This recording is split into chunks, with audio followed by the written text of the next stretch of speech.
Now, Executive Suite with WPRI.com reporter Ted Nesi. Welcome to Executive Suite. I'm Ted Nesi, and always glad to have you with us for another edition. Now, the company name we have today might not mean a lot to you. It's Luxury Brand Holdings, but their subsidiary, what they do is Ross Simon's Jewelry, which I bet you all know about, and they are based right here in Cranston. So we're joined today to talk about Ross Simon's and Luxury Brand Holdings' 6 decades plus in Rhode Island. I'm very pleased to be joined by Chairman and CEO Darrell Ross, as well as the company's new president, James Speltz. Darrell, Jim, thanks for being here. Thank you. Thank you. And Jim, you get a special congrats as well, because you just got this job earlier this year. So yes. This is your maiden voyage, maybe on television in the presidency. Yes, and certainly in the state of Rhode Island, it is. Well, it's welcome. A pleasure to be here. Welcome. So, when I told people, Darrell, I was having Ross Simon's on, a number of people said to me they're headquartered in Rhode Island. They knew your presence, they knew your stores or your catalogs, but they didn't actually necessarily realize it was a locally based company. You're the second generation, started back in 1952. The company. Tell us a little about the origin story of Ross Simon's. Okay, well, my father started the business with a partner in 1952 with the goal of providing quality jewelry at good prices. And that was a new concept in the 50s. It mirrored and presaged the development of the Ann and Hopes of the world and Walmarts outside the state, where the thinking was we need to give people good product at good pricing. And certainly in jewelry, it was a very novel concept. And that's really a concept that embodies our relationship to our customer today. Good service, good product, good prices. So it was this idea of making jewelry not just something for the very wealthy, or you get 1 or 2 pieces of jewelry over your life that are very valuable, that it could be something you could afford as an available luxury. Exactly. Yeah.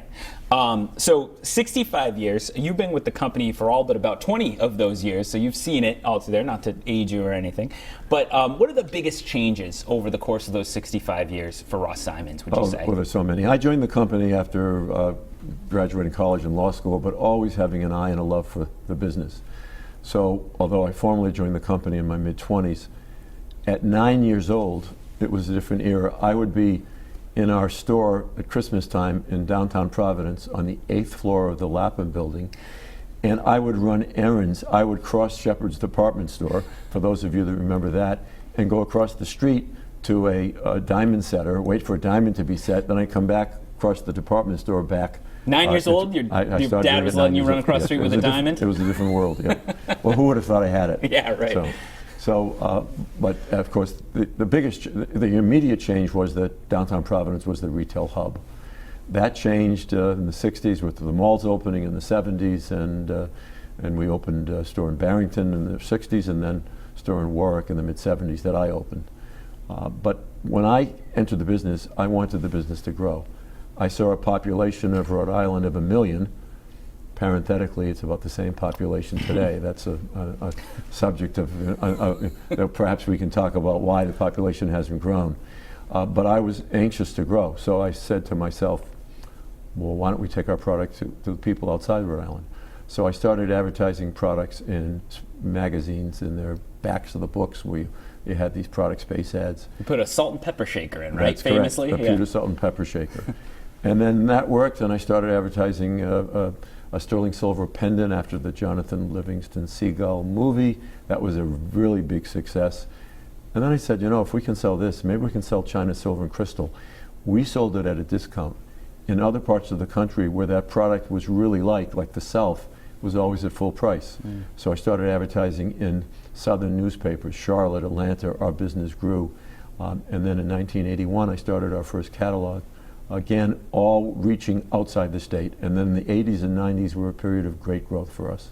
And the catalog was huge, right? Catalog was huge. Catalytic, you could say, for the catalog. Yes, our circulation went from 100,000 in December of 1981, peaked at 60 million. Jim, as I mentioned, you've just joined the company now. Ross Simon's today is your gig. You're learning the way of the world over there in Cranston. Tell us about what happens at the Cranston facility now. What parts of the company are still being operated right here in Cranston? Yeah, I mean, in short, Ted, everything happens there, from distribution, customer service, order entry, but also all of the catalog production. So whether it's the catalog pages or the web assets, we have an in-house photography studio, a full creative staff.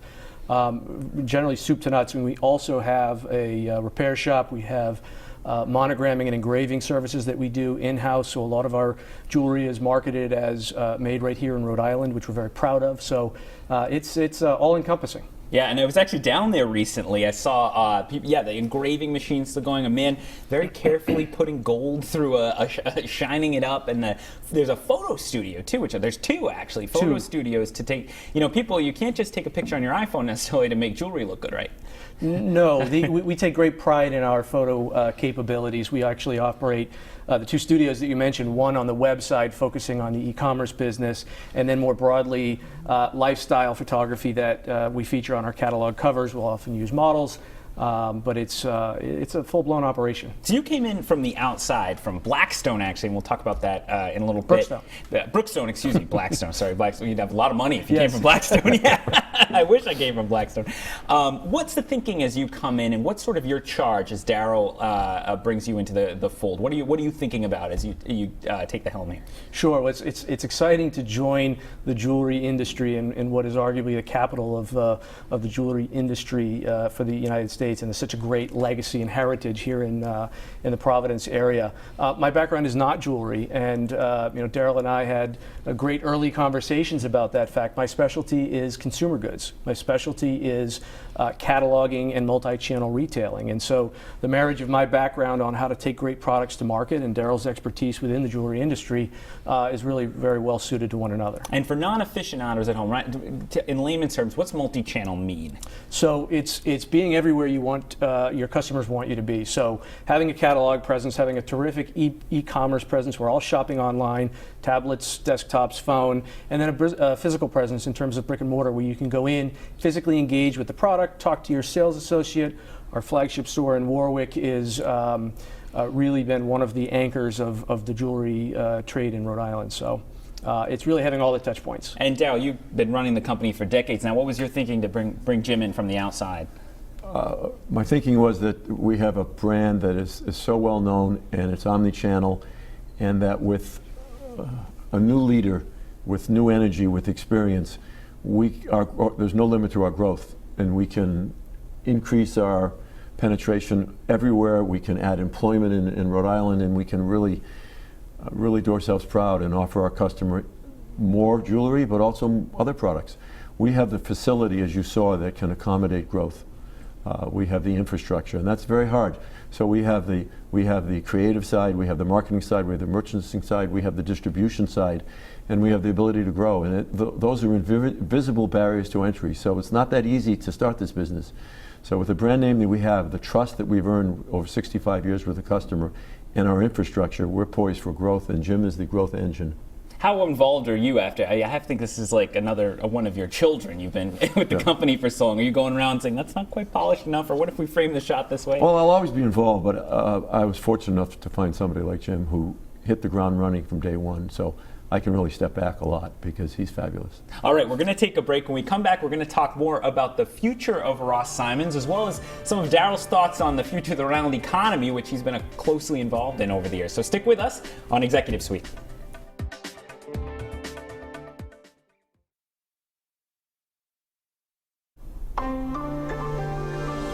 Welcome back to Executive Suite. I'm Ted Nesi, and we are talking today about Ross Simons Jewelry. They've been in Rhode Island and in other states as well since their expansion since 1952. And I'm joined by Chairman and CEO Darrell Ross, the longtime head over there, and the new president of the company, James Speltz. And Jim, I'm curious.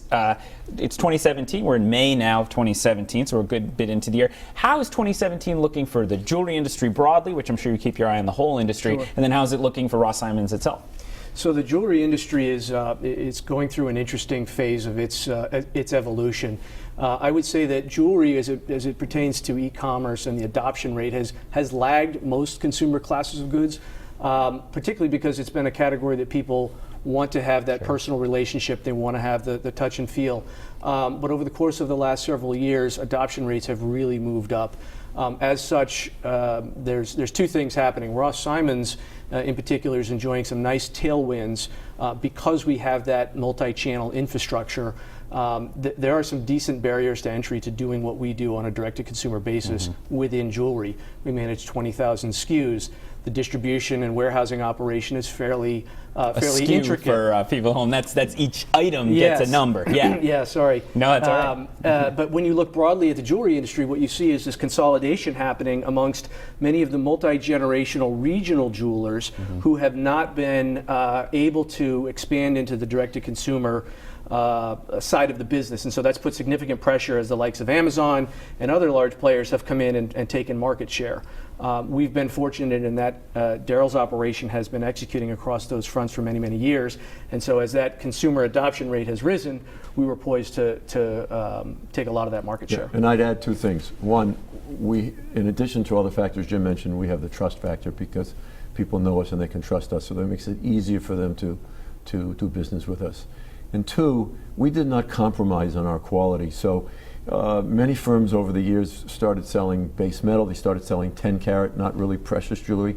We stayed at 14 karat jewelry and 18 karat jewelry, gold, diamonds, silver. We didn't compromise. So we were a beacon of authenticity and purity in a world where people lower their standards. We didn't. And the customer today more than ever really appreciates that purity and the commitment to excellence. You must have felt a great pressure, though, if your competitors were trying to undercut you by saying, oh, if we take a little bit off here and bring the price down a little and everything.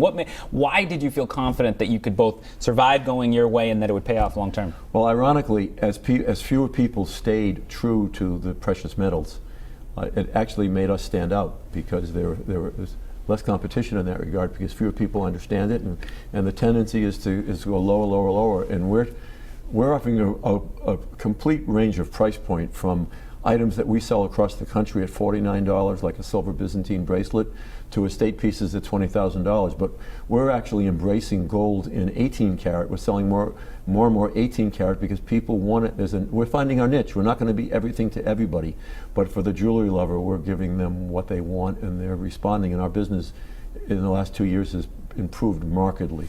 And you think it's a lot because quality is associated with you and they want to go to someone they trust? Better economy, more discerning customer, and the trust factor. Jim, I said earlier I messed up the name, but you spent all those years with Brookstone, another company. To me, I immediately thought another place with a catalog that you could really fall into. I remember as a kid seeing all these things, and I always wanted the massage chair as a kid. I don't know how many they actually sell, but I know I always wanted one. So you've looked at cataloging a lot, print cataloging as well as the online side. Do print catalogs? I'm in the media industry. We see newspapers, having some trouble. Do they still work in the same way they used to? Is it still worth printing those out, spending money on ink and paper? Yeah, print catalogs are tremendously effective. I'm a big believer in print as an essential ingredient in a healthy e-commerce business. It's one of the things that Darrell and I first clicked on was our common belief that physical catalogs are not going away. The permanency of that, the ability to absorb it and not be distracted by a pop-up or a different website or an email that comes into your view while you're attempting to shop. So it's by all means a huge ingredient. It's our core marketing vehicle. Most of our transactions, as you might imagine, do happen online, but the stimulus for that is the paper catalog that's in your mailbox that you can peruse at your leisure and really get comfortable with the assortment. And when I visited the other day, Darrell, it's interesting. I mean, again, as a media person, it's basically a magazine operation. They were laying out the Christmas catalogs, and you have you had a team of art directors and folks, and they were playing with different layouts for the pages and looking.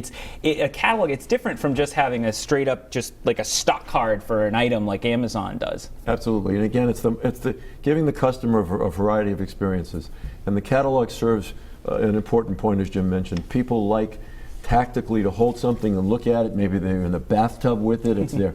We often have customers tell us that our catalog is their guilty pleasure. They can retreat and they can fantasize, they can aspire, that we have things that maybe they will never have, but they feel good just looking at it.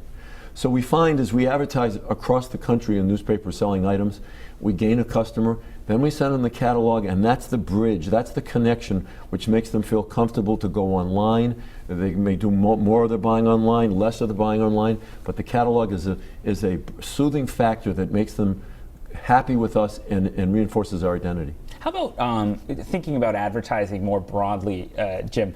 Again, I can't help but, as a media guy, we think about this a lot now, how much people use newspaper advertising, magazine advertising, television advertising, et cetera, or direct on the web. Mm-hmm. Where do you see that going? Do you think there's going to be a point where it's nearly all about you talking direct to the consumer through your own website, through emails to them, through the catalog, or do you think there'll still be a place for brand advertising in papers, on television, wherever else? Yeah, I think that the reality is there's a healthy blend that will continue on for the foreseeable future. While digital marketing has certainly taken a significant share of advertising dollars, the impact of traditional mediums like billboards and magazines and newspapers are extremely powerful. They have long-standing presence. We advertise the Ross Simons brand in the likes of People magazine and the Wall Street Journal and the Providence Journal. So it's still worth it to you think? Absolutely, absolutely. So that brand recognition and the frequency with which you can get that name out there across any and all of the mediums that your consumers are engaging with is very powerful. But I would add, and that's what's so exciting to us, is that we've seen some extraordinarily positive advertising results in Facebook along with Google, and it's a real growth vehicle for us. And all sorts of other, I'm not sure I'm going to express it correctly, but if you are a New York Times or subscriber and you get an email blast, we are testing and making money by inserting product sale emails, insertions that interrupt the email blast, and we're selling products. So if a customer reading the New York Times and reading a news article will see a product advertised by us, and it's paying off. And I recall, I read you, it's 5 or 10 years ago, it's interesting to hear you say that, because you told the Providence Journal you had 100,000 likes or something on Facebook, and you said, we're still trying to figure out how to monetize that. And you were thinking about that then, and now you're really seeing... We're monetizing Facebook in a different way, because they take Facebook, the technology is so great, they understand who our customer is, and they can give us a mirror image of that across the millions of billions of people that they have, and we advertise to the subset that we think most represents our existing base, and the economics work. Totally fascinating. And it all depends on having great products, which is basically what we do. That's true. Yeah, you can't make people buy something they don't want. All right, stick with us. We're going to talk more about the future of brick and mortar retail and the future of the Rhode Island economy coming up on this Executive Suite about Ross Simons.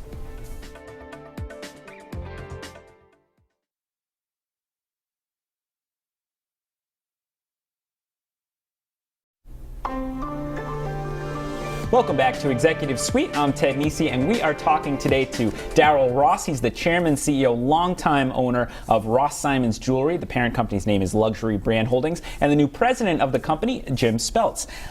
Jim, I'll go to you on this one. You can't pick up a paper or read an online business outlet right now without hearing about brick and mortar retail and the questions about the future of brick and mortar retail. Sears, Radio Shack, Payless, all these famous names having challenges. What's your view right now on what are we seeing?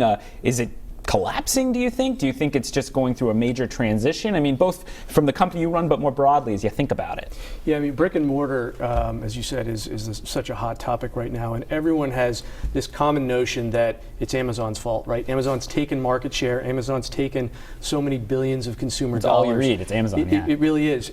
My belief is a little bit different. I think Amazon is an enabler of commerce. Amazon is actually not the big retailer that everyone thinks it is. They are the world's greatest third-party logistics company. So they are enabling transactions. Their 300 million user base is unprecedented in terms of shopping, and we're actually in the process right now of launching in the fine jewelry category on Amazon. I believe Amazon is a healthy component of a e-commerce strategy, not a detractor. So you're not scared of Amazon getting that you get in there and you get sucked in like a whirlpool or something? No, I mean the smart brick and mortar retailers are finding a way to participate and to use that ecosystem to their benefit. Those who are not are doing exactly what you described, which is feeling the pain and the crumbling that we hear about in brick and mortar. So it is definitely an interesting time, but we're happy to be competing in a proactive fashion. Here in Rhode Island, you're making some transitions, Darrell. You're putting aside the Providence Place Sidney Thomas store, but bulking up the Warwick flagship, which is actually still under the Ross Simons name, I should say. Sidney Thomas was the rebranding of a lot of the Ross Simons stores a few years ago. What's the thinking there in those moves as you look at your retail footprint right in Rhode Island? We're looking at every retail location, and those that are not profitable for us, we're closing.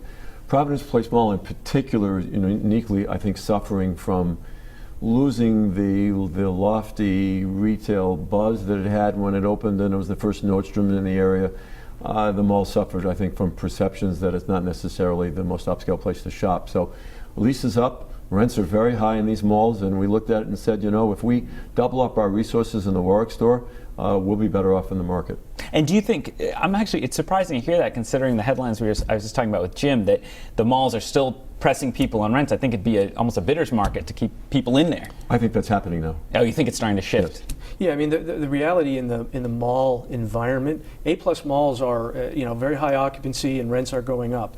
It's the overexpansion that took place that's causing a lot of these middle tier and regional malls to suffer, and all of the retail companies that expanded into that are feeling the pain. Do you think there'll come a time, as you said, you've reduced the footprint a bit of the retail side for luxury brand for Ross Simons. Could you see it expanding again, or do you think we're getting into a place where companies are going to have a much more focused, smaller group of retail outlets, and then look at other things, digital, Amazon, as Jim's talking about, et cetera? Well, certainly on a case-by-case basis, we're open to expanding. It has to make sense economically. And that's a function of our ability to do business and a function of our costs. And a large part of that is dependent upon what the landlord wants. And I believe they will be becoming more realistic, except in as Jim mentioned, the top 30 malls in the country, and we're in several of those, like Prudential, the mall, Short Hills in New Jersey. They are the elite of the elite, and the power there is still with the landlord. So you see there's a clear difference in those, those big malls that are still at very high occupancy. It's still very much worth being there for you. Absolutely. Yeah. Jim, actually, no, I'm going to stick with you, Darrell. Excuse me. So I was reading, really about a minute and a half left, but in the early 1990s, Governor Sondland put you on a commission to reduce red tape in Rhode Island. I'll let you tell us if you think you succeeded and it's gone. Nothing has changed. I'm a Rhode Island native. I love Rhode Island. I love the people. I love the natural resources. I love the quality of life. I love the fact that, a traffic jam here is 5 minutes. It has so much going for it, but it's very difficult to do business. The costs are non-competitive, even with the adjacent states, Connecticut and Massachusetts. We pay too much money, and it's difficult to attract people. I'm trying to do my share. I'm moving Jim and his family. I'm from New Hampshire, but it's very difficult. It's you almost have to pay, combat pay to get someone to come here because it's more expensive. The car tax, high property taxes, inefficient state government. So I don't know the answer, but I know that we have to do something. I think we have to slash and burn and cut, and then all the reasons to commend Rhode Island, the stable workforce, the caring people, the restaurants, the theater, the sea, everything. We have everything, except we have a difficult business environment that continues to be difficult. Wow, so quarter century after you're on that commission, you feel nothing has changed. Nothing has changed. Wow, that is striking. Jim, you're going to be able to fix it now that you're the new generation of business leaders? Well, I will certainly do my part. I'm interested in attracting more and more people to the state. I've certainly enjoyed my short time here, but I think Darrell is absolutely right that the bureaucracy, the red tape, the barriers to entry are simply too high. All right, well, the state leaders will be quaking as they hear Darrell Ross on this week's Executive Suite, but you got to hear the truth out there. Thank you for joining us this week. I'm Ted Nisi. You can find out more about Ross Simons on their website. I'll see you back here next week on Executive Suite.